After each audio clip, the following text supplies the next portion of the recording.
Kidlat News Updates. Mga balita ngayon, top NPA leaders sa Bohol sumuko 760 million pesos na cash aid sa mga lugar na apektado ng bagyong Tino ni-release ng Office of the President. 43.5 million pesos na halaga ng smuggled cigarettes na harang ng Navy sa Davao del Sur. Ako po si Cesar Soriano para ihatid ang mga nangunang balita sa buong kapuluan ngayon.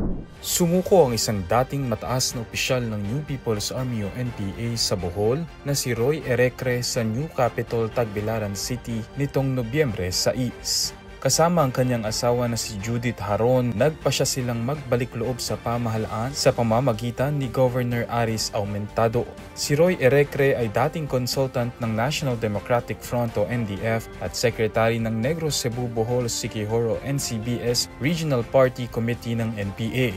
Sasailalim sa legal na proseso ang mag-asawa bilang bahagi ng kanilang pagbabalik sa normal na buhay. Itinuturing namang milestone ng gobyerno ang desisyon ni Erecre pagdating sa kapayapaan at pagsugpo ng insurensiya sa lugar.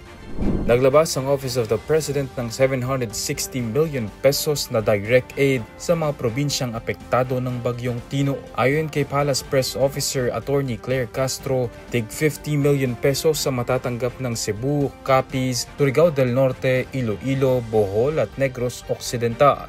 Tig 40 million pesos naman ang matatanggap ng Eastern Samar, Surigao del Sur, Southern Leyte, Antique at Aklan, habang tig 30 million pesos sa Leyte at Masbate. Ilang mga probinsya rin ang makatatanggap ng tig 20 million pesos at tig 10 million pesos, habang ilang LGUs din ang aabutan ng tig 5 milyong pisong cash aid.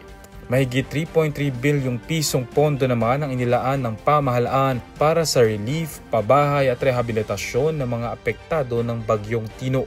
Kahapon nang inaprubahan ni Pangulong Ferdinand Marcos Jr. ang rekomendasyong magdeklara ng National State of Calamity sa Pilipinas bunsod ng pananalasa ng bagyong Tino at inaasahang epekto ng potensyal na maging super typhoon Uwan. Nasabat ng Naval Forces Eastern Mindanao o NFEM ang isang bangkang kargado ng higit 1,000 kahon ng smuggled na sigarilyo sa karagatang sakop ng Santa Cruz, Davao del Sur nitong Miyerkules, matapos makatanggap ng tip mula sa isang concerned citizen. Ayon sa ulat ng NFEM, nasabat ng mga tauhan ng Navy ang ML Fatima Shakira na pag-aari ni Alsamer Jafar ng Lantawan, Basilan at may 12 tripulante. Sa isinagawang inspeksyon, inamin ng kapitan ng bangka na ang mga sigarilyo ay mula pa sa North Sulawesi, Indonesia at nakatakdang dalhin sa Barangay Bato, Santa Cruz. Ayon sa Bureau of Customs o BOC, aabot ang halaga ng 1,107 na kahon ng sigarilyo sa humigit kumulang 43.5 million pesos.